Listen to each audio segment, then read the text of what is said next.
Hi friends, welcome back to my channel. ಎಲ್ಲರೂ ಹೇಗಿದ್ದೀರಾ? ಚೆನ್ನಾಗಿದ್ದೀರಾ ಅಂದ್ಕೊಂಡಿದ್ದೀನಿ. ಇವತ್ತು ಸಿಂಪಲ್ಲಾಗಿ ತರಕಾರಿ ಉಪ್ಪಿಟ್ಟು ಮಾಡ್ತಾಯಿದ್ದೀನಿ. ಬನ್ನಿ ಯಾವ ರೀತಿ ಮಾಡೋದು ನೋಡಿರಿ. ತುಂಬ ರುಚಿಯಾಗಿ ಟೇಸ್ಟಿಯಾಗಿ ಇರುತ್ತೆ. ಈ ಥರ ಮಾಡಿದ್ರೆ ಮಕ್ಕಳು ಕೂಡ ಇಷ್ಟಪಡ್ತಾರೆ, ತಿಂದಿದ್ದವ್ರು ಕೂಡ ತಿಂತಾರೆ. ತುಂಬ ರುಚಿಯಾಗಿ ಟೇಸ್ಟಿಯಾಗಿದೆ. ಬನ್ನಿ ಯಾವ ರೀತಿ ಮಾಡೋದಂತ ತೋರಿಸ್ತೀನಿ.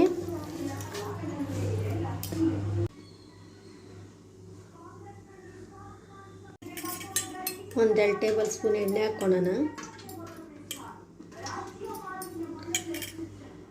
ಮತ್ತು ನಾನು 1 ಕಪ್ಪು ರವೆ ತೊಗೊಂಡಿದ್ದೀನಿ.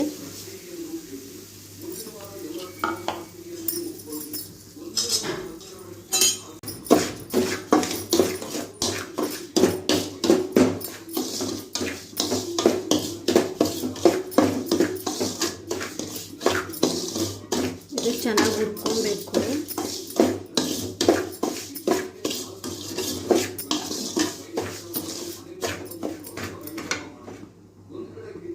ಮತ್ತು ಸೇಮಿಯಾ ಸ್ವಲ್ಪ ತೊಗೊಂಡಿದ್ದೀನಿ ನಾನು.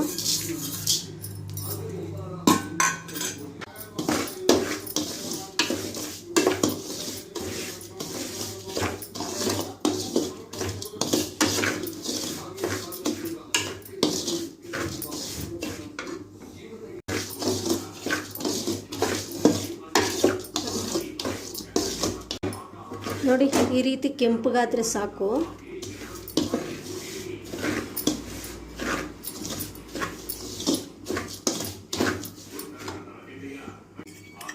ಒಂದು 4 ಟೇಬಲ್ ಸ್ಪೂನ್ ಎಣ್ಣೆ,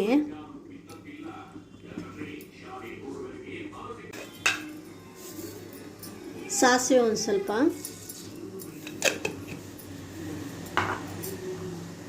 ಮತ್ತು ಕರಿಬೇವು,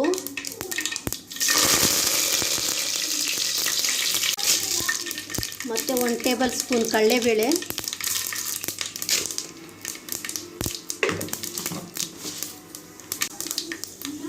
ಹಸಿಮೆಣಸಿನ್ಕಾಯಿ,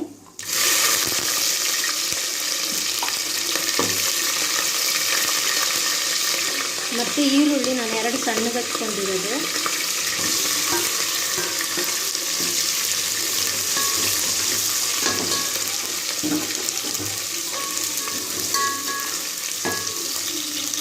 ಮತ್ತು ಬೀನ್ಸು, ಕ್ಯಾಪ್ಸಿಕಮ್ಮು,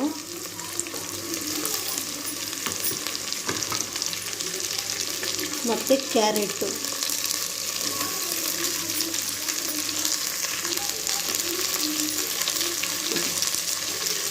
ನಾನು ತರಕಾರಿ 3 ತರಕಾರಿನೂ ತೊಗೊಂಡಿದ್ದೀನಿ. ತರಕಾರಿ ಉಪ್ಪಿಟ್ಟು ಮಾಡೋದ್ರಿಂದ ತುಂಬ ಟೇಸ್ಟಿಯಾಗಿರುತ್ತೆ.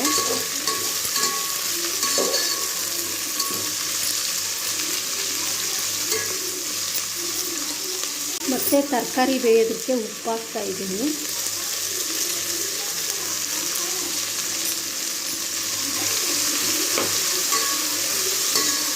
ಇದು ಎಣ್ಣೆಯಲ್ಲೇ ಫ್ರೈ ಆದರೆ ಬೇಗ ಬೇಯುತ್ತೆ, ತುಂಬ ರುಚಿಕರವಾಗಿರುತ್ತೆ.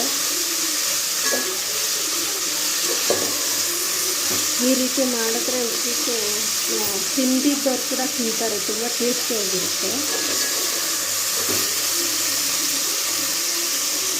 ಮತ್ತು ಟೊಮಟೊ ನಾನು 2 ಸಣ್ಣಗೆ ಹಚ್ಕೊಂಡಿರೋದು.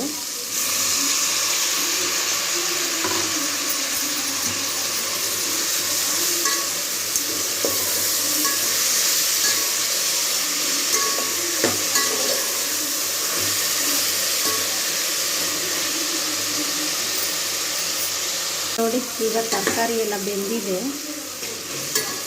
ಇಷ್ಟು ಮಾತ್ರ ಬೆಂದರೆ ಸಾಕು.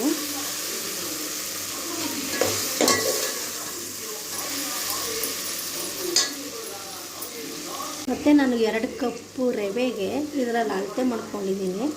4 ಕಪ್ ನೀರು ಹಾಕಬೇಕು. ಮತ್ತು ರುಚಿಗೆ ತಕ್ಕಷ್ಟು ಉಪ್ಪು. ನಾನು ಆಗಲೇ ತರಕಾರಿ ಬೇಯೋಕ್ಕೂ ಹಾಕಿದ್ದೀನಿ, ನೋಡಿಕೊಂಡು ಸ್ವಲ್ಪ ಹಾಕ್ಕೊಬೇಕಷ್ಟೆ ಸಾಕು. ಮತ್ತು ಕೊತ್ತಂಬರಿ ಸೊಪ್ಪು ಸ್ವಲ್ಪ,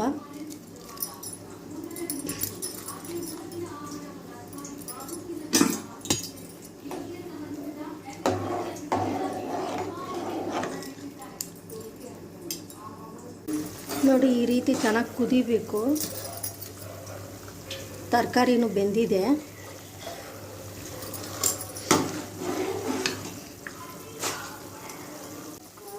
ಮತ್ತು ನಾವು ಆಗಲೇ ಹುರಿದಿಟ್ಕೊಂಡಿದ್ರಲ್ಲ ರವೆ ಅದು ಹಾಕೋಣ.